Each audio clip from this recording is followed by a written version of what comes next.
Est-ce que vous saviez que le Bluetooth, ça venait des Vikings? Si tu viens d'arriver, moi c'est Svenja, tu peux t'abonner. On parle ici des Vikings, de l'archéologie, de l'histoire, de la magie aussi. Donc n'hésite pas à partager la vidéo, à liker si tout ça, ça t'intéresse. Alors aujourd'hui, on va parler de ce symbole qu'on a tous sur nos téléphones et qui représente cette technologie de connecter et de communiquer entre des appareils normalement incompatibles. Et tout simplement, le nom et le logo viennent d'un roi danois du Xe siècle qui s'appelait Harald Blåtand.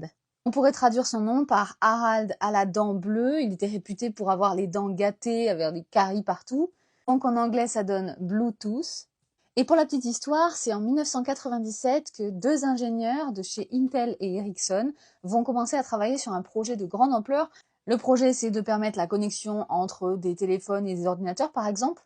Et à ce moment-là, un des ingénieurs vient de finir la lecture d'un livre qui s'appelle Orm le Rouge, et qui raconte l'histoire d'une guerre en Scandinavie médiévale sous le règne d'un roi qui s'appelle Harald à la dent bleue. Et ce roi, il est connu pour avoir réunifié des peuples du royaume du Danemark et de la Norvège qui jusque-là se faisaient la guerre.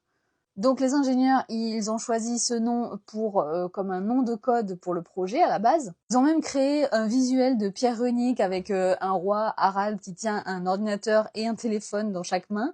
Et finalement, ils ont gardé le nom pour l'aspect commercial et ils sont allés chercher dans l'alphabet runique, dans l'alphabet des anciens Scandinaves, les deux caractères qui servent à transcrire le H et le B pour Harald Bluetooth. Et voilà, l'histoire de ce logo est née. Avant de partir, vous pouvez vous abonner et partager la vidéo.